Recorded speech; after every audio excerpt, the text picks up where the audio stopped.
ჩვენ ნახე კანონი გვაქვს, კალაძეც მაგით ამშვიდებს ადამიანებს, კანონი გვაქვს და რავი აი კანონის პარალელურად უკვე რაც ხდება ჩვენს ქვეყანაში, ჩვენ მაგალითებით და კონკრეტული ფაქტებით ვისაუბრეთ, ხო? მოქალაქეები სხვათა შორის გვიკავშირდებიან, ადამიანები ვიდეოებსაც გვიგდებენ, ჩვენ აღარ გვიწევს მაგაზე ფიქრი, თვითონ რავი იმდენს რომ დამუშავებას ვერ ვასწრებთ და აი მაგალითად მოქალაქემ მოგვაწოდა აეროპორტში გადაიღო უბრალოდ მოქალაქემ, ჩვეულებრივმა რიგითმა მოქალაქემ და მოგვაწოდა აი კადრები, სადაც ჩანს ესე იგი რამდენია, ცხადი აქ მარტო ისინი არ არიან, მაგრამ რავი აი პროცენტულად ეხა ვიზუალურად ამ კადრებს გაჩვენებ და თქვენ თვითონ გამოიტანეთ ეხა შინაარსი, რამდენი არიან ისინი აქ პროცენტულად.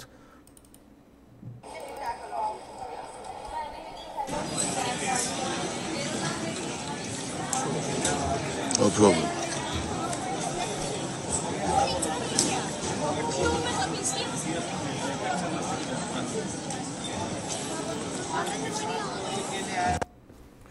აი ეს კადრებია, ესე იგი ხო ხედავ აი რამდენია, ხო? კიდევ ეს ცოტა უფრო ადრინდელია, მაგრამ არ არის შარშანდელი და შარშანწინდელი, ესეც აეროპორტშია, სადაც ასევე ჩანს იქ ვინ არიან უმრავლესობაში.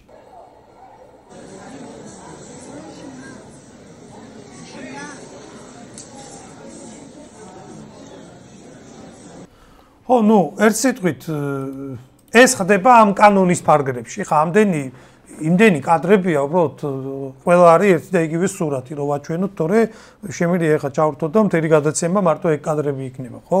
უბრალოდ შინაარსი არის ერთი და იგივე, რომ ისინი ჩამოდიან. ბევრნი არიან. კაცრი საიმიგრაციო პოლიტიკა გვაქვს, ამბობს ეკონომიკის მინისტრი. რავი ხა რაში ჩანს ეს? ხო, ნუ სინამდვილეში ხა ძალიან პრიმიტიულ ტყუილს ამბობს ეკონომიკის მინისტრი.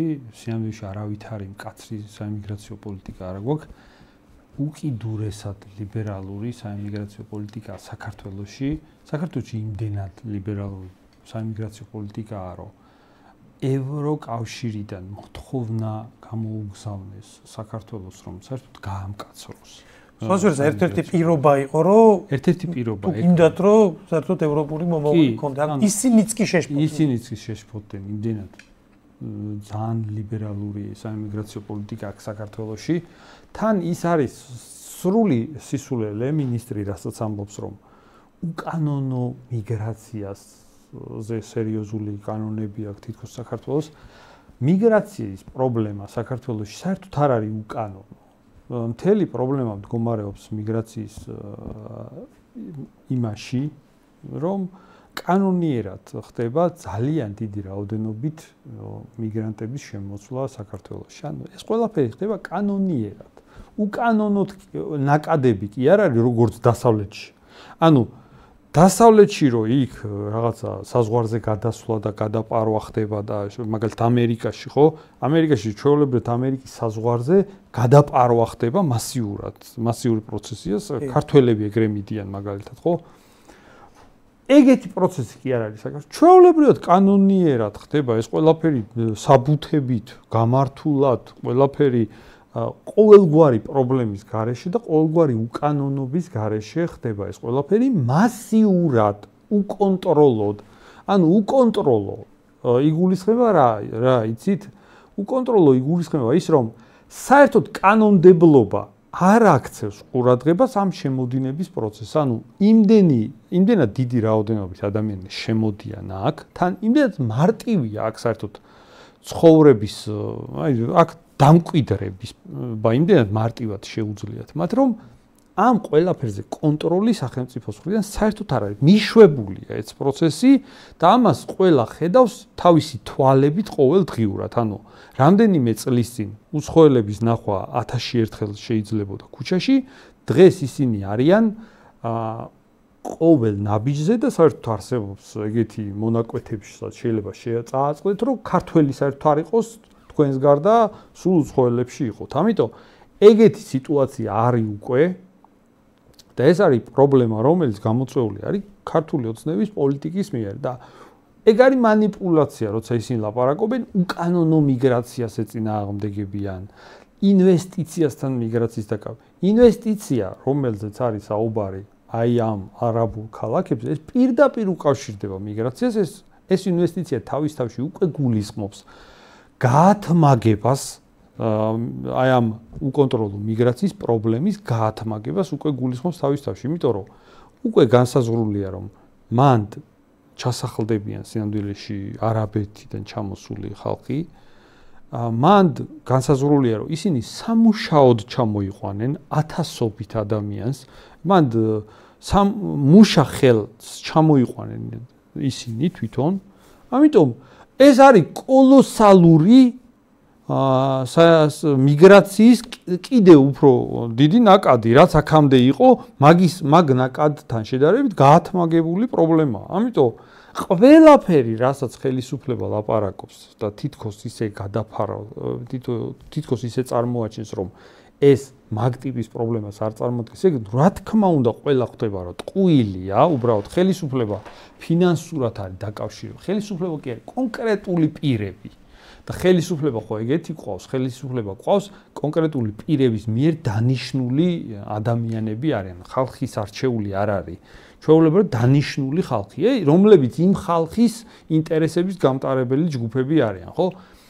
ის კონკრეტული პირები ფინანსურად არიან დაინტერესებული, შესაბამისად ყველაფერი დანარჩენი ტყუილია უბრალოდ და ბევრი უკვე ვეღარც მალავს, პირდაპირ ლაპარაკობენ, რომ კი უცხოელებზე გაიყიდება, კი, ეს ყველაფერი მოხდება და საერთოდ საქართველოში თან ეგეც მაშფოთებს, რომ ვიღაცეები თავხედობა ყოფნის და ამ ყველაფერზე საუბრობენ რა კონტექსტში, რომ მე რა მოხდა, რომ შემოვლენ აქ და არაბები დასახლდებიან თქვენ თან ისტორიული ქსენოფობები ხო არ ახართ არა არაბების დასახლებას რატო ეწინააღმდეგებით ეგ ქსენოფობიად გამოაცხადეს ანუ ვიღაცას იმდენად თავხედია ზოგიერთი ქართული ოცნების პროპაგანდისტი რომ არაბების დასახლებას საქართველოში ვიღაცა რომ წინააღმდეგობას უწევს მაგას ქსენოფობია დაარქვა ხო და მაგაშია საქმე რომ ეს ძალიან მნიშვნელოვანია გვესმოდეს თვითონ პრობლემა რამდენად სერიოზულია ეს არ არის მაგალითად რაღაც LGBT პროპაგანდის დონის პრობლემა ეს არ არის მაგ დონის პრობლემა ეს არ არის ნებისმიერი სხვა აქცია რომელიც ჩვენ ჩაგვიტარებია რა საკითხზეც ჩვენ ვიბრძოდით ხო ის ახლოსაც არ არის თავისი სირთულით ამ პრობლემასთან შედარებით. ამ პრობლემასში დაინტერესებული არის ხელისუფლება. თან დაინტერესებული არის ძალიან ის ყველაფერზეა წამსვლელი. თან ასევე ისიც უნდა გავითვალისწინოთ, რომ ხელისუფლებამ აიღო ძალიან დიდი ძალაუფლება ამ ბოლო დროს საქართველოში, ანუ სრული მმართველობა აქ აღებული პრაქტიკულად დიქტატორული ისა აქ უკვე გაფორმებული ქართულ ოცნებას. ანუ ძალაუფლება აქვს სრული, ერთპარტიული ქვეყანაა. ოპოზიცია საერთოდ ძალა აღარ აქვს. და შესაბამისად გაცილებით უფრო მეტს ბედავს და მეტის უფლებას აძლევს ხელისუფლება თავს. თანამედროვე დროს ძალიან დაინტერესებულია ამ პროცესში და უნდა გვესმოდეს რომ ეროვნულად მოაზროვნეთ ჩვეულებრივი მოქალაქეების გარდა სხვა ამ პროცესის წინააღმდეგი არავინ არ არის. ანუ ჩვეულებრივი მოსახლეობა ვინც ეროვნულად აზროვნებს მეტი არავინ არ უწევს ამ ყველაფერს წინააღმდეგობას, ეგ უნდა გვესმოდეს, ხო? ამიტომ ძალიან სერიოზული სირთულეა ეს ყველაფერი. და ამ სირთულეს თუ არ დაუპირისპირდით სწორად პრაქტიკულად შეუძლებელი იქნება ამ პრობლემის მოგვარება. ხო და ეხლა სწორად დაპირისპირებაში რას გულისხმობ? აი მე მაგალითად ძალიან სერიოზული პრობლემა მიმაჩნია ჩვენს ქვეყანაში არის ასეთი გავრცელებული აზრი. აი ეს არის ძალიან პოპულარული თან ეს აზრი, რომ რაღაცა საკითხი არსებობს იმდენად მნიშვნელოვანი ზოგი საკითხი განიხილება იმდენად მნიშვნელოვანია, რომ მას ეძახიან ზეპარტიულ საკითხებს.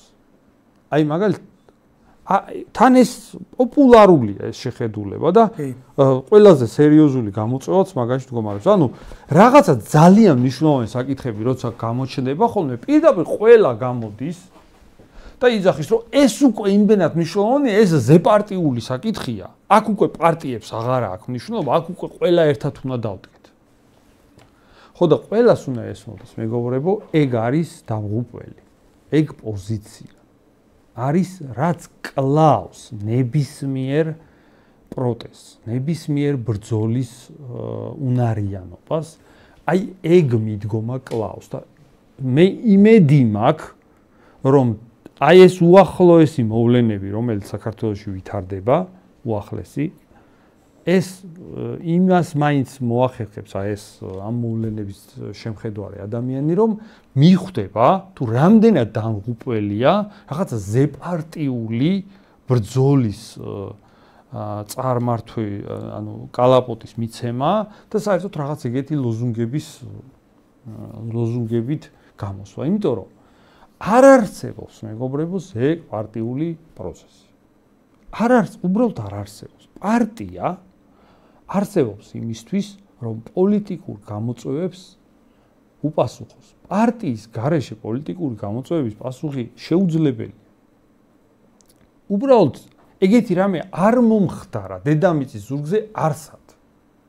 და ეგ არის რაღაცა გამოგონილი ისევ ქართული ოცნების მიერ და რაღაცა სუსის მოგონილია სინამდვილეში, რაღაცა ზეპარტიული ბრძოლის და თან მე იძულებულია ეგრე ლაპარაკოს ის სუბიექტი, რომელიც თვითონაც რომ მარგინალურია და კი, მისი სახელით რაღაც აქტივობის წამოწყება განწერულია. კი, მარგინალური ჯგუფები მაგას, რა თქმა უნდა, მაგაში მიყვებიან მაგ პროცესს, იმიტომ რომ ცდილობენ რომ რაღაცნაირად გაირეცხონ თავისი მარგინალური წარსული, მაგრამ ყველას უნდა ესმოდეს, რომ თუ რეალურად რამე შედეგის მიღწევა გვინდა, აი ერთ აზრზე დავფიქრდეთ, მოდით ყველანი რა.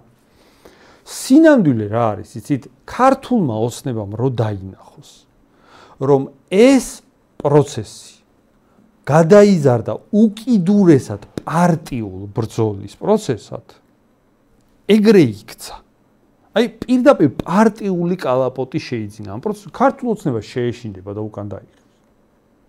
ეგ ვიცოდეთ, ან ქართულ ოცნებას არ შეეშინდება როდის, იცით? თუ ძალიან დიდი მასშტაბია, თუ ძალიან დიდი პროტესტია, მაგრამ იმ პროტესტს აქვს ასეთი ხასიათი, ეს ხალხი არის მე საერთოდ პარტიები არ მაინტერესებს, კაცო. პარტიები მე არ ვიცი, კაცო, მე უბრალოდ ვიბრძვი. აი ასეთი პროტესტის არ ეშინია არავის. ეგ პროტესტი საერთოდ არ არის პრობლემა. ანუ რაშია იცით საქმე? მოდი იმაზეც ორი სიტყვი პარტიულში რა იგულისხმება. საერთოდ ქართული ოცნება არის პარტია, ხო? პარტია და ქართული ოცნება სინამდვილეში რაღაცა ნაბიჯებს რომ დგავს, ის ითვალისწინებს და უკან იხევს იმ შემთხვევაში, თუ კი მისი როგორც პარტიის რეიტინგი ვარდება და სხვა კონკურენტი პარტიის რეიტინგი იზრდება. აი მაგის ეშინია. ეგ არის ერთადერთი ბერკეტი, რომელიც მოსახლეობას გააჩნია. მოსახლეობას მეტი ბერკეტი არ აქვს, ხალხო, იცოდეთ ეგ. მეტი ბერკეტი არ არსებობს ზემოქმედების მოხდენის. კი ბატონო, ეხლა ვიღაცას შეიძლება თქვას, როგორ არ არსებობსო, შეიძლება ვიღაცამ თქვას აჯანყება. ნუ აჯანყება რა თქმა უნდა არსებობს, მაგრამ აჯანყებაც პარტიის ხარდაჭერით ხდება. აჯანყებაც არ არსებობს უბრალოდ ხალხის.